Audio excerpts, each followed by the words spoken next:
So this session today is about engaging and enriching client relationships.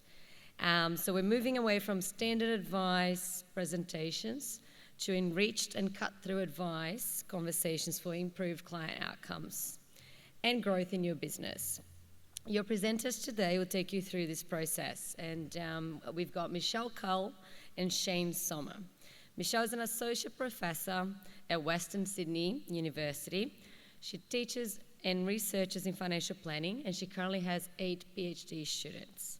She's published numerous peer-reviewed journals and articles and textbooks with her research featuring in Money Management, Professional Planner, Money and Life, Channel 7's Weekend Sunrise, ABC, Herald Sun, The Daily Telegraph, and radio.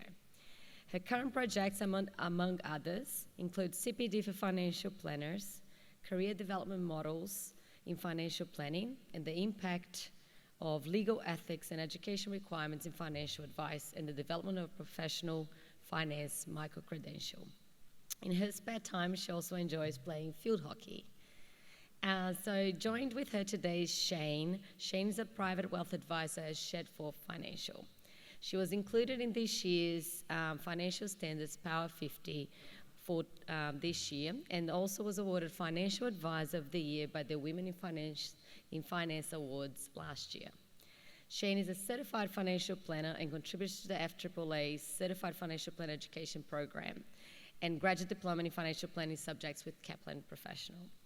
She also is a badass and holds a second Dan black belt in karate. I had to ask her what second Dan was, but apparently it's like 2 steps up from black belt. So that's amazing. And currently a student of Korean martial arts. So don't mess with her. Please welcome to the stage Michelle Cull and Shane Sommer.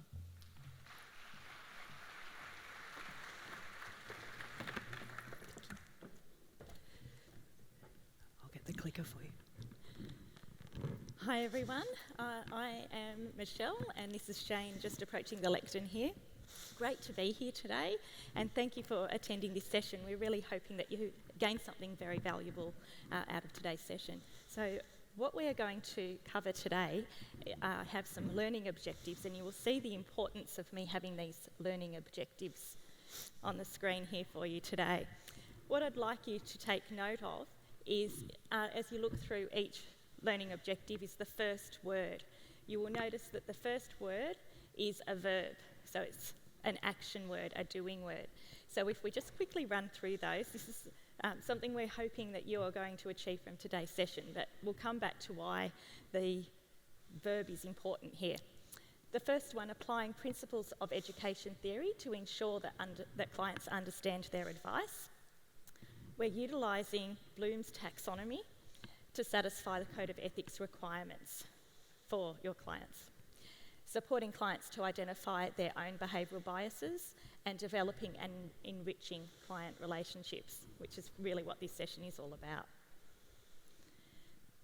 So I just wonder, how many of you may have heard of Bloom's taxonomy before? Just a raise of hands. Has anyone heard of it? I know some people in the audience here probably have. Not many of you. Okay, well hopefully by the end of this lesson you'll actually be able to apply Bloom's taxonomy to developing your client relationships. If we have a look here on the screen, we've got a pyramid of Bloom's taxonomy. The name Bloom comes from an editor of a journal in which this sort of concept was presented, Benjamin Bloom, and that was back in 1956. And it's continually been improved since that time, and that's why we now present it as a pyramid, because it has some stages. So if we have a look at the first stage on the bottom of the pyramid, we have the word remember. So this is the first stage to learning, if we like to put it that way. If we want someone to remember something, that we would ask them to maybe recall some facts that we've given them.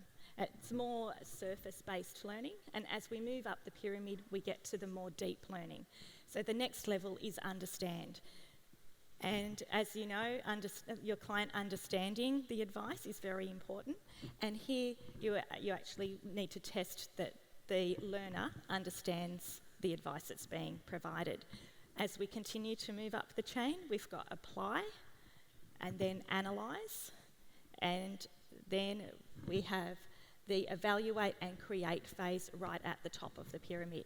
Now, as an educator myself, we use this Bloom's taxonomy constantly, and we deliver learning objectives based on this taxonomy. So if you recall the learning objectives for this particular presentation, we've actually used some of these doing words.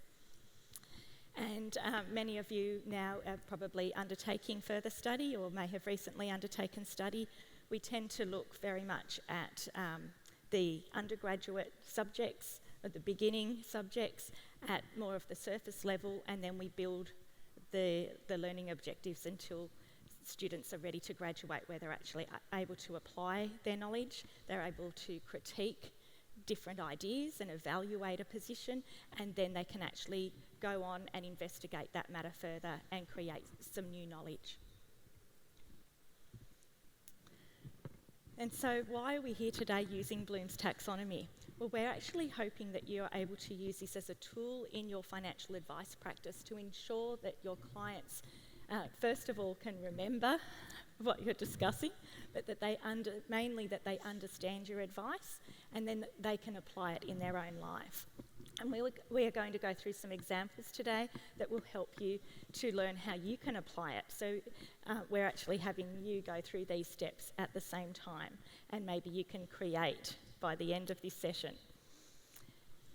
And so in terms of the learning objectives that require those higher levels of cognitive understanding, that's where we need to ensure that we design strategies that can test whether the student, or in your case the client, actually reaches these different levels of learning. I might hand over now just to Shane, who's going to go through an example, very basic example that you all, I'm sure, will understand. Okay, so Michelle asked who knew about Bloom's taxonomy. My question is much easier. Who has heard of the story Little Red Riding Hood? Fantastic. We're all feeling a lot more validated by having that answer. So we're going to work through what Bloom's taxonomy looks like to confirm our understanding, and I'm going to have to stand on this side so I can read this, of that particular story. So at the remember level, we've read Little Red Riding Hood. Something that would assess our understanding at a remembering level is, who was Red Riding Hood going to see? You can shout out the answer if you'd like to. Grandma! Excellent. Okay. At an understanding level, why did the wolf wear Grandma's clothes? To trick her. That's right. He wasn't just having a moment of, I'd like to be a grandma. He did it for a reason. And let's apply some of the learnings of Little Red Riding Hood's story. Could Red Riding Hood go to Grandma's any other way than through the woods? And do you think the outcome would have been different if she took a friend? Now, at the apply level, that's when it does start to get a bit harder and the answers aren't as forthcoming. But that's a way of testing the knowledge that we may have learned from that nursery rhyme or story. Let's analyse some of the components of that story. Why is walking through the woods dangerous? Is a question that would assess that. You no longer have to shout out the answers, it's okay. At an evaluation level, to show that we've understood the text of Little Red Riding Hood, do you think it was wrong that the wolf tried to trick Little Red Riding Hood? There's an ethical question for today. And if we're at the create level, what's a different way to end this story? What are some things that could have been done differently for a different outcome? Now, this may seem like a very simple example, so we're going to move on to one we're all a bit more familiar with. I'm going to take you through a simple case study. Now, I'm not looking for your CFPC SOA as a result of this case study. This should be one that is our bread and butter. Superannuation case study of Jack and Jill. We seem to like our nursery rhymes, Michelle. Jack and Jill are both 40 years of age, they're married, they have one child who's called Josh, and he is 4 years old. Jill works full-time, earning $150,000 per annum. Jack works part-time and earns $35,000 per annum, and he's studying and caring for Josh. They're seeking advice regarding their superannuation contributions. Jill's always contributed about 5% of her income as super concessional contributions, and she continues to do so. Jack recently inherited $10,000 and is thinking of putting his into super. From a purely tax-effective position, what would our advice be from here?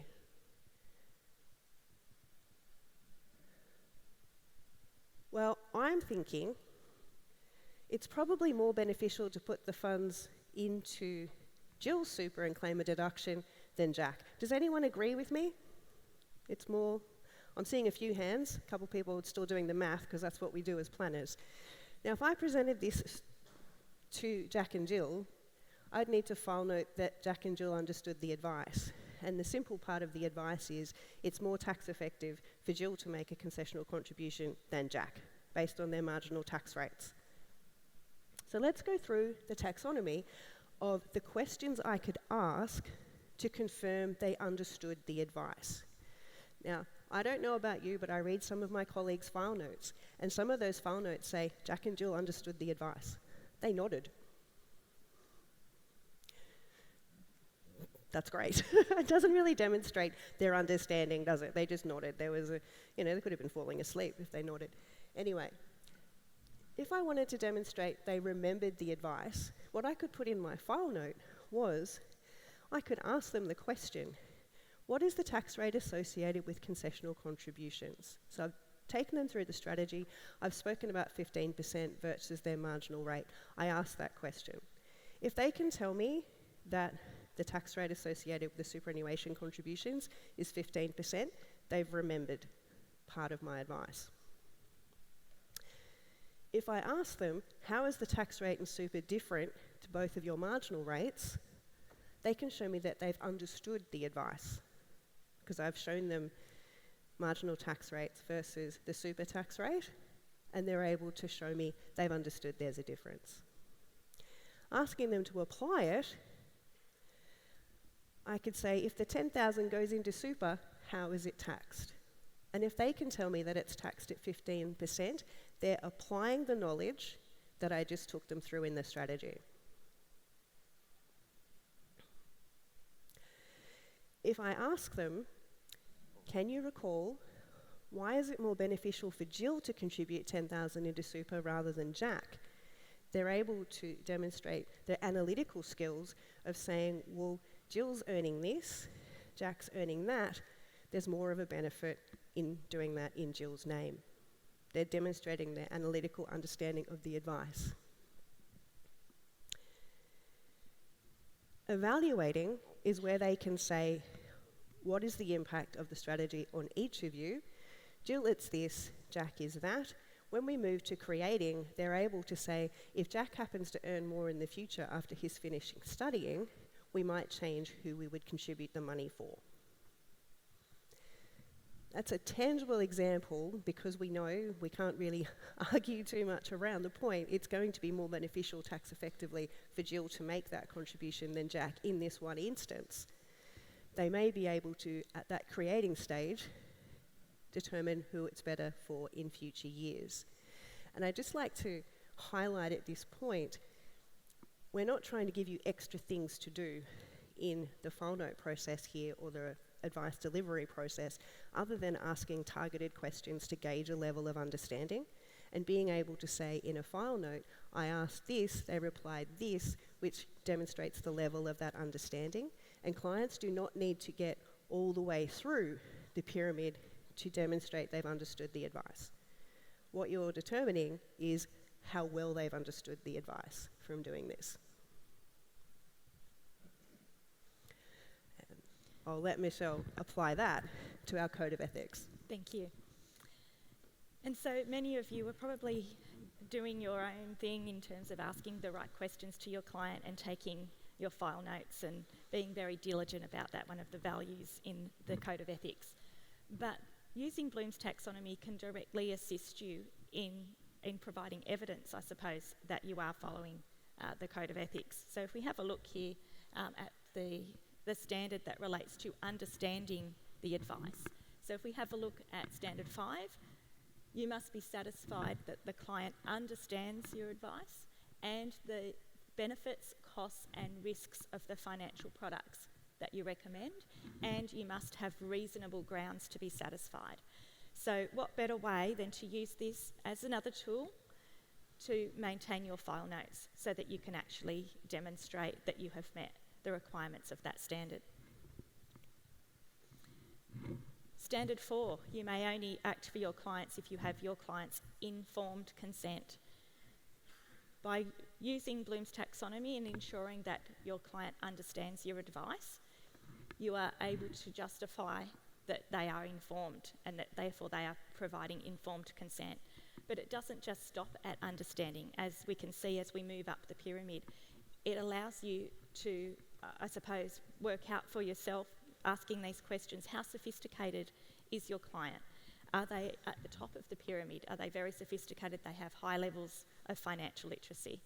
And this can also be included in your notes, and it is very much related to Standard 4, the benefits, costs and the risks of the financial products that you're going to recommend.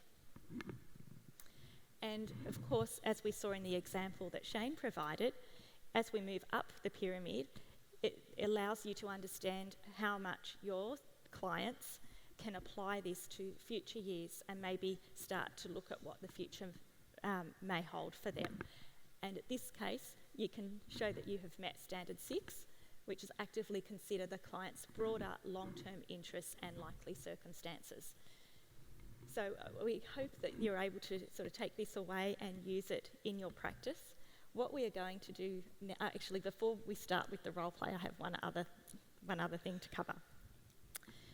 So as you know, all of our clients have behavioural biases. I've got a few up there on the screen just to remind you what these biases are. But as you will see in the role play that we are about to undertake, Bloom's taxonomy can help you to identify perhaps where some of these biases lie.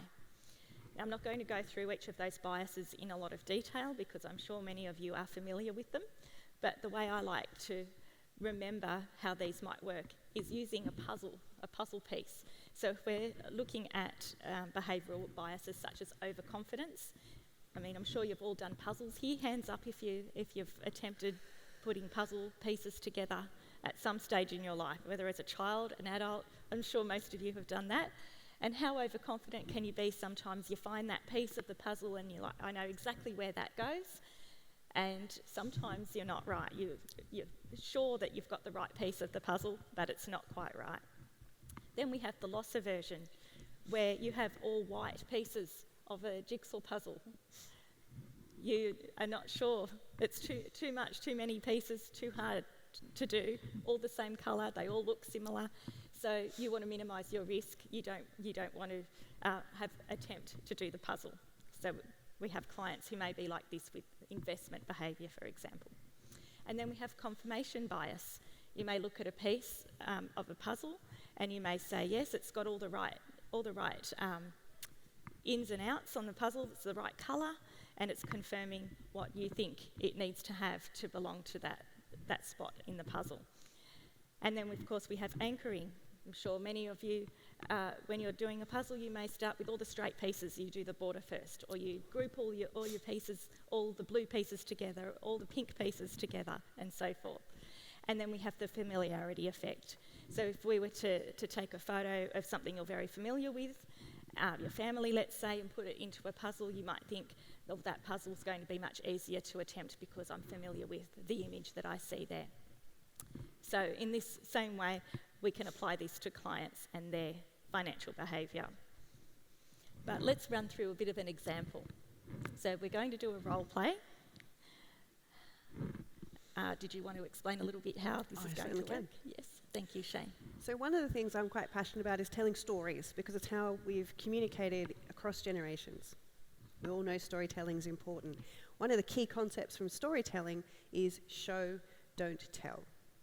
A really quick example of that, we've got someone walking down the street, casting a long shadow, wiping the sweat from their brow, starting to feel a little versus it was hot.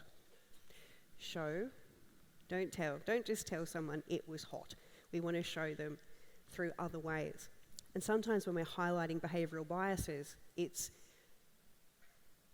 much more palatable for our client for them to be shown they might be displaying a particular bias rather than telling them. It might be a bit affronting to do that. Through storytelling, we might be able to capture these biases. Clients will self-identify for these, and we can use a menu of taxonomic questions to get to this point. So Michelle's going to transform into Sue. I'm going to remain an advisor. Sue's worked for a company called it's ASX 80K. It doesn't exist. It's one we made up for 10 years. She received shares as a part of an incentive scheme and has accrued many shares over time. As a part of the business and industry, she feels she's on the pulse of the market. And over time, her overall asset position has been heavily exposed to 80K, and she feels comfortable as she knows the company and their place in the market. She clearly hasn't diversified. Has anyone worked with anyone who's a little bit full of their own tea, all invested in their own stock, or one or two? Employee share schemes, work for a big company, keep getting that, it's paying their income, and it's the bolstering of their overall wealth as well. So a little bit of a role play for us. What I'm going to do is put the questions that I'm going to ask Sue, so she can't see them. And this is how I might go about trying to highlight a bias within her portfolio using Bloom's taxonomy stages. So Sue, can you remind me, what's the value of the holdings that you have in ADK? I think I remember you telling me I take the value of the share price and multiply it by the number of shares that I hold, and that will be the value. Okay, all right. You've actually demonstrated that you understand. Because I was about to ask you, how is the value of 80K shares you have calculated? I'm very sophisticated, You know. are. She's extremely good. It's as if she's been to university. Often. Stop looking. Can you tell me what impacts the 80K share price? What impacts the ADK share prices? Well, I know because I work there that our performance definitely impacts on the share price. I think from our conversation, you alerted me to some of the major competitors and how they've been performing. So yes, that would also impact on the share price. And the economy, what's happening with inflation and interest rates, that may also impact on our performance. So 80K can go down or up just on a market whim. It's not necessarily due to competitors. Would you agree? I would agree. Yes. Okay. Yeah. Now, if one of 80K's competitors was to bring something new to market, how would that impact the share price? Well, it would depend on the type of product. It could increase our share price if our product is way more superior.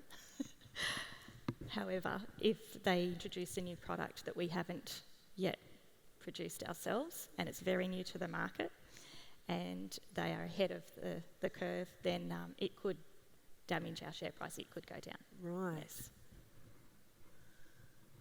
And what's the impact on your position then if a competitor did begin to win market share? Not just on your company, but your holdings and your overall wealth. So you're helping me to see here that I'm probably a little bit exposed because all of my investments are in ADK. I'm getting paid my income from ADK. And if we're not introducing products or doing things that might be ahead of what our competitors are doing or may be impacted by the market, not only would my share price be impacted, the value of my wealth, I could even be retrenched. So, yes, probably need a bit of help from you. Okay. And our create question from there for her to go further into this self-analysis would be, what could happen to your investment in future years? It could go up. It could go up. Yeah, it could be in a great position, but the risk is it could also go down. Yeah. So we're here highlighting some overconfidence, perhaps some familiarity, and even some loss aversion in some way, because I don't know about you, but I think Sue quite likes that she's got everything nice and tight and she's in control of her own destiny. But we've sort of tried to highlight that diversification could be a good best friend, just in case 80K isn't the only company to just continually beat market. Think of people who've been a part of Betamax, for want of a better word, or whoever had their competition to Blu-ray. A lot of people felt they were at the forefront, and we've seen many stories where clients have been overexposed.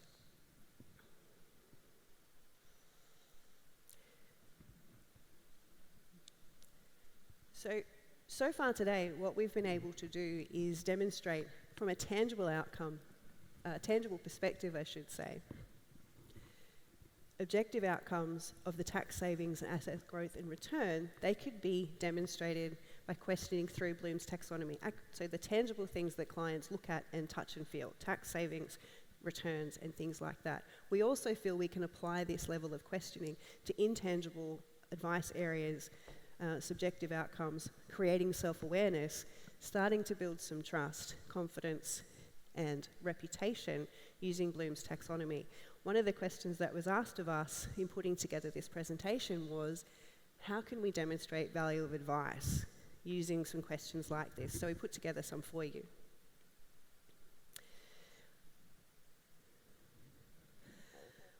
Where I start if I'm holding a review meeting with clients, or perhaps we've just done an implementation to demonstrate value of advice, to gauge where the clients are at, I will start by asking the impact on the advice in their situation. What do you recall about what we've done so far?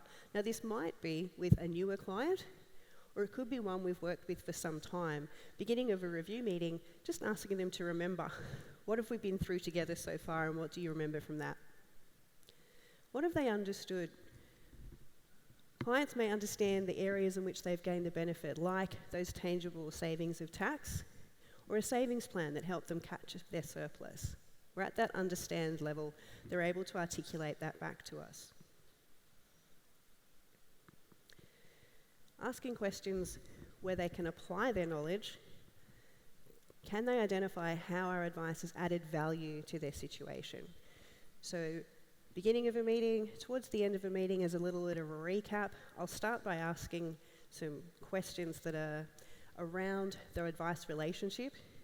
How are they finding out levels of communication? How do they find the level of detail we've discussed today? What have they valued most about our relationship? And clients will start to tell you, they'll go beyond the tangible. One of my favourites is, you helped me get my stuff sorted. I know what I'm doing now. It makes sense to do this. I wouldn't have done it without you. Those kind of comments. If we can step that client up to then analyse what we've done, they can articulate and explain how your advice has added value to their situation compared to other alternatives. So I could have just kept putting in my SG to super, but you helping me boost it has shown me the tax effectiveness over time. Getting them to the level where they can articulate that level of advice, whether that's tangible or intangible. A client at an evaluate level will be assessing the value of advice to them in monetary terms or in tangible ways, using some more detailed examples or longer term examples, or perhaps those intangible values of the sleep at night factor, or really talking about having, I'm going to use the word co-pilot in life because it's so common with AI now, where our co-pilot helping them get to where they want to go. Wouldn't it be great then if your clients could create and be able to tell their friends how they feel you might be able to assist them? And you've got referral generation from using an education framework. One of the things I like to do with clients when we're moving towards analyse and up is remind them of some of the things we do that we might have done for them 5 years ago. They're all across now, but some of their friends, colleagues, and other people they know may not be. Remember we did this, we talked through that. There are people who still need that sort of help. Oh, yes, I know a person. And then we work through a referral conversation. It could be used in terms of intergenerational wealth. Remember when we started working together, it was all about balancing out between kids and mortgage, and now you're looking to retire. How are your children coping with that? Is there something we could assist with in that area? Do you think it's a good idea for them to be involved? But ensuring your clients are moving through these levels of understanding of how you have helped them will help them articulate better to their friends and family things that they could do moving forward. Did you wish to speak to those models at all before we move on? Did you have anything to add? Thank you, Shane. So I think another aspect that Shane's really covered here is that by using this tool, when you start off in your client relationship, they may be very much at the bottom stage of the pyramid. So they're at that stage of remembering and understanding. But over time, you may actually be able to find that they've moved up the pyramid. And this is something that happens in education as part of that scaffolding process. So you may not get to the top of the pyramid in one sitting. It's going to take some time, and it may be quicker for some of your clients than for others, and you may never reach the top of the pyramid for some clients. And that's okay, because the main thing is that they're able to understand the advice.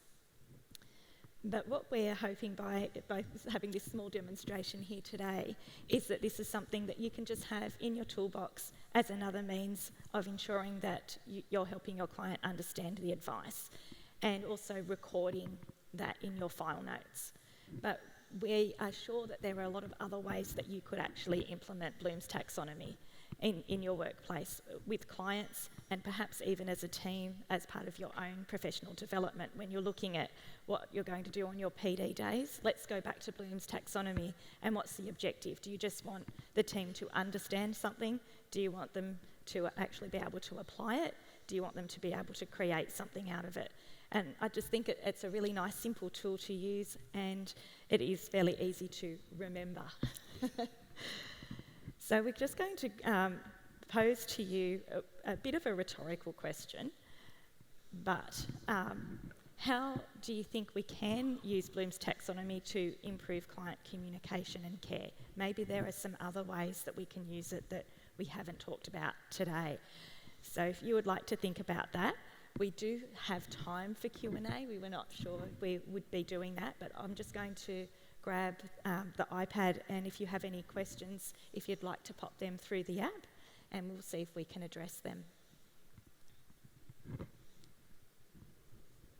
Yep.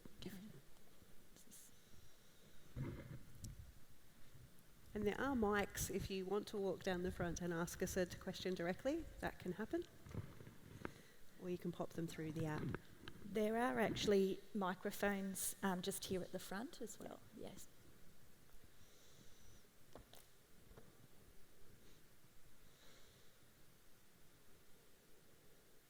Okay, so there's a question here. Can we get the slides, please? My understanding is that the slides, you can access them through the app, but we will make sure that you get those. I think can you just flick through to the next slide as well while we're waiting for those? Maybe next Please one. Please do rate our session as well. Yes, we need you to rate the session, but we'll come back to this in a moment. But I'd just like to we've got our contact details here, and both Shane and I would be more than happy if you wanted to email us with any other questions that you might be thinking about this over the period of the Congress, and when you get back to work, if you'd like to email us, we'd be happy to respond to you and discuss how you can use Bloom's taxonomy. Okay, so I'm just waiting to see if there are any other questions. I'm wondering if maybe there's no questions because everybody understands. Pop quiz. Yes. So we might just see if you do have questions, please feel free to pop them in. In the meantime, if you would like to rate the session, if you've got your app open, you can do that. And I've got a question for Shane. Shane, how long have you been using this framework? The framework itself I've been using since I've been a part of working in education for advisors. And what I've noticed across different institutions was there was a need to make all of our assessments hit analyse and above was the level people were looking for. And I remember going, why does it have to be more than knowledge and retention? Because they're harder questions to write, writing analyse, analytical, evaluate questions, but they got me thinking. And then when I was looking through our code of ethics and saw that we have a requirement to demonstrate clients understand our advice, I just saw a wonderful Venn diagram of, well, why don't I design some questions around these levels into my day-to-day practice? So I think I've been working that into my review meetings for about the last year or so. When we're talking about enriching client relationships, I did have someone ask once, do you feel as though if you educate your client too much, they won't need you anymore? And I found it's exactly the opposite. Clients come in and are really excited to report to me they understand what we're doing, that they've told their friends about it, and they want to know what's next. They're not expecting to become financial planners themselves or advisors. They're not looking to move away from the business. They're feeling more tied to our relationship because I'm someone that empowers them and helps them make those decisions. We've all met clients where they just want to delegate things and get things done, but making sure that we get them moving through the pyramid has demonstrated to them that we genuinely care. We want them to be involved, engaged in what they're doing, and they've appreciated that we've taken the time to educate them through the process. And sometimes they really want to know stuff about is it super contributions, and then we've delved into some investment things. So the last year or so I've tried to move my clients through the different levels of Bloom's taxonomy where there's an interest, and I've just found that has enriched those relationships and made it easier to have sometimes what we find difficult, those referral questions. We all have licensees or managers that would like us to have more new clients. Building that referral conversation through Bloom's taxonomy has helped frame the level of the referral, and even helped me ask better questions of my clients to have them refer over time. I have many more questions now. So they're almost all for you, I think. Are you ready for Okay. another question? Let's go. Okay, so how do you best document this process in your advice file note? Oh, wonderful question. I love file notes. What I do, rather than Bill and Sue understood the advice, is I will say, Ian recalled the tax rate that's applicable to him is 47%, that super's 15%, therefore it made sense to proceed with the advice. I think that's more meaningful when it comes under scrutiny, perhaps by a compliance person or perhaps someone who's doing an investigation that's actually demonstrated the level of understanding the client had, rather than Ian nodded or other iterations of that. It hasn't taken up a lot more time to do that. With different strategies, I'll have a look through and say, I think this is the level of question I'm going to ask on this one. There is a bit of self-learning to understand the pyramid yourself, understand, and then analyse it and apply it and all those other great words. But we're at that creating point where the file note itself hasn't expanded by a lot, but the quality of what's in there has, to really demonstrate that person's learning. Okay, there are a couple of questions similar here. I'll just read one of them. Do you find clients sometimes feel quizzed or don't want to answer the questions when you're confirming if they understand the advice framework? Great question. So how do you approach? Yes. One of my colleagues used to say, oh, we've got a statement of advice here, it's 111 pages, don't worry, there's no test at the end. I don't have a test at the end, so to speak. As I'm going through, you might say that the questions that I'm asking start with a remembering question.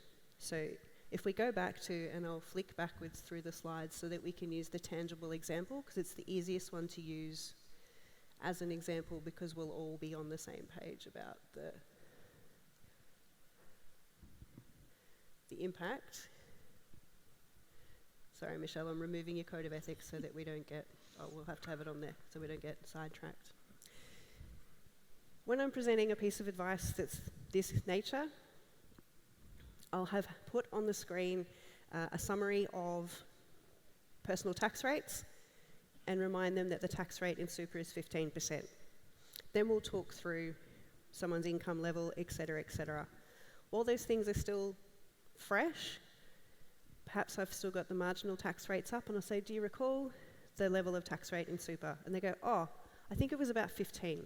Yep, okay, that's great.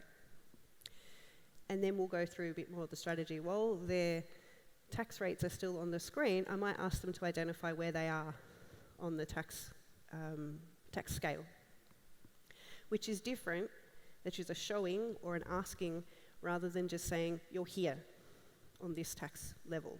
So just let me know where you are on here. Yep, that's correct, that's the one. And we're constantly doing that, reaffirming throughout the meeting. It's not like I've shown them everything and then pop quiz, here it is. It's much more conversational. And most of the time, clients are responsive because you're building your questions in such a way that they're winning and getting the yeses. When we get to one they're not sure of, they simply go, oh, I think I get it, but I can't quite articulate it. And I'll go down a level and say, okay, so if this is this and this is that, where do we sit? And then leave it there. I've worked out where on the scale they are, remembering clients don't need to get to creating for this to work for you. If they are only at a remembering level, that is okay. You're demonstrating a level of understanding. You're not required to get them through all the hoops, so to speak. But if I can remember where a client was at last time and say, we talked about this last time, do you remember this? Ah, yes, I remember this. If it's been a year or so since we've done that strategy, and I might say, do you remember we did that? Oh yeah, we did it for the tax thing. Okay, that's still at remember level, that's not understanding. Let's recap why we did that. And you speak to an understand level. If they've done it 3 years in a row and they completely understand the strategy, you can start to gauge in more of the apply and analyse positions. So they don't feel ambushed that they're having a quiz that they have to get right before they can leave or anything like that. But it's just a gentle level of questioning with a framework behind it. I'm sure most of you are probably asking this sort of question already. This just gives you a framework of how to step them through some levels to enrich their understanding over time. Okay, so quite a few questions here. So there are a couple that relate to values and having values-based conversations. Yeah. Do you think you might be able to go through an example where you have used the taxonomy for discussions around philanthropic giving? That was one question. Or ESG investing? Great questions, guys. And while you're thinking about that, I might just make a comment in regards to that. When we asked you the question, how else might Bloom's taxonomy be able to be used in client conversations, you can actually apply it to yourself. So if we're having these values-based conversations, how can you ensure that you remember what your clients' values are, that you understand them, that you can apply them, that you can analyse it, that you can create a strategy that aligns with your clients' values? So it can work both ways. And I might see if you could maybe provide an example where maybe you've used it with a client. I was hoping you were going to talk for a little bit longer, let's be honest. Okay, values-wise, if we're talking, I'd like to know if the person who was asking about values is thinking around an ESG point of view, if they're thinking of goals values or other sorts of values, but I suppose even if you're looking at ESG investing, if you've applied this to yourself and you're understanding your clients' values in that regard, perhaps when you're talking through the strategy with them, you could ensure that they understand how the market might react differently, perhaps. I'm just saying, with an ESG sort of investment strategy compared to a different strategy. I can also say, only because I came from a research session yesterday around some interesting research in this space, and I probably shouldn't give the findings away, but the types of people and who like to follow an ESG strategy, but also how long they hold that for, so whether they're actually true to their values or not, because often some ESG investments may not have the same level of returns as maybe something that's not maybe non-renewable energy or something like that. More traditional style investment approach. Yes. One I have had is where we have one member of a couple who are happy with a very standard portfolio, and then the other partner wanted to have a more ESG focused portfolio. So we've got different types of portfolios running. They have the same risk profile, and obviously in different markets, when different asset classes perform differently, we get a difference in return. And so I did work through this framework in explaining that difference in return when it came to why ESG had underperformed in relation to the more, let's call it, traditional portfolio that the other partner had. So if I'm applying that to going through this with them, what I said was, let's remember the two portfolios that you're operating have underlying differences in the assets that make them up. So while you both have the same asset allocation towards Aussie shares, the underlying Aussie shares within your portfolio are different. The underlying international shares within your portfolio are different. The allocation to those sectors is the same, but the underlying makeup is different. Let's understand the differences. And it was partner A had expressed no interest in having a specific bespoke or tailored portfolio. They were happy with this portfolio, whereas partner B, you had nominated to go down this. And remember and understand that there are innate differences in the way you've chosen to invest. We then got them to apply, okay, if we're investing, it may be similarly by an asset class, but the underlying components were different. Applying that, part of our knowledge shows that the returns are different. Analysing that shows that over time, you might have a bit of a tussle as to who outperforms who.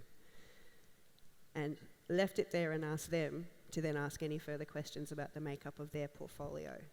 So I don't necessarily use these questioning techniques to bring out somebody's values, but I will relate back to them why we've taken a particular approach based on their values. I do hope that answers the question that was posed. If not, please email or come and talk at Meet the Speakers. We'll talk through it further. And there are quite a few questions. I'm not sure if we will get through all of them, but here's another one.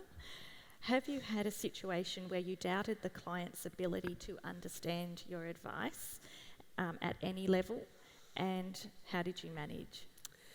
I think we all find clients get to a certain point where their head's about to explode and they say, I've had enough. Or sometimes they don't want to say, no, I've had enough, and highlighting that. I have had situations where we've gotten to understand, we've started to get to apply, and then you can sort of see they're not following anymore, and I've been content to stay at understand in that instance. I always want to achieve at least understand.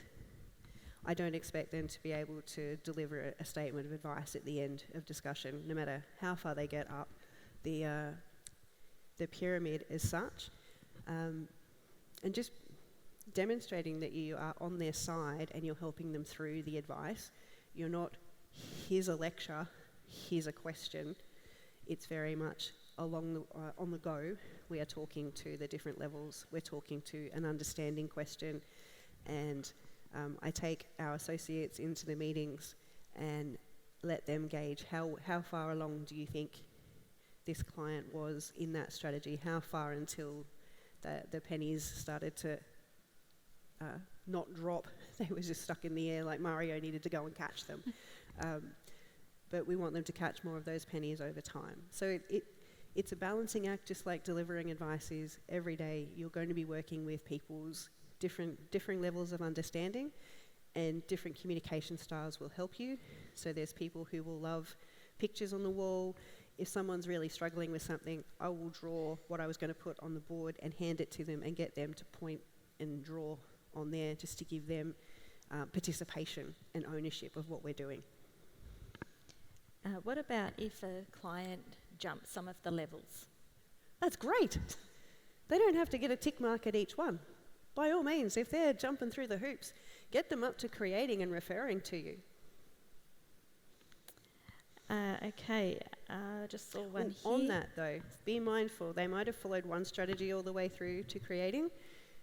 They might not have got all the other supporting bits along the way. So just be mindful. When they come in, they say, yeah, I know that, I know that, I know that.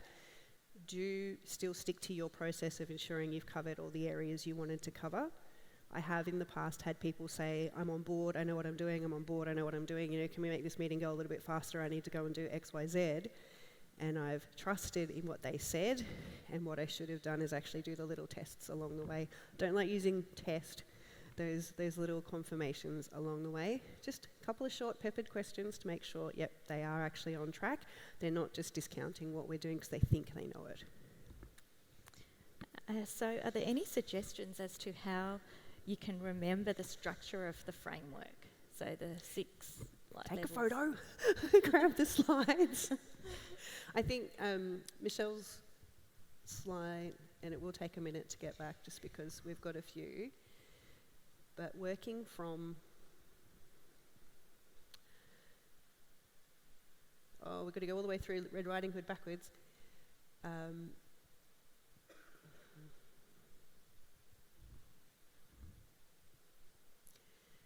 Using this, having that next to you when you're having a conversation, having that together, that we all go to prepare for a review meeting, we all go to prepare for an advice delivery. What's the outcome I want from this meeting? The bit that we add here is, what questions am I going to ask during the meeting to capture the understanding? Which, like I said, you are most likely doing already, but now there's a framework that you can use when you're capturing the information from the meeting, that you're able to say, they understood it this because of this, and this is why, rather than just writing, they understood.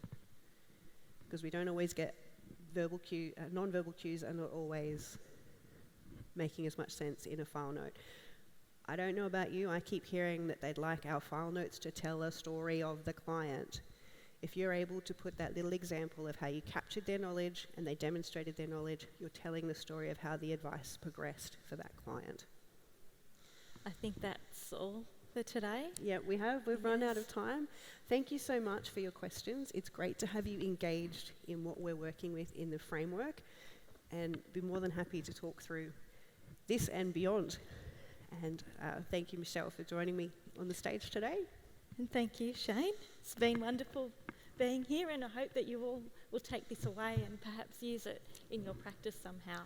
But don't forget to rate the session, and then you might want to grab a quick drink before you go on to your next session. Thank you so much. Thank you. We'll hand back to Patricia.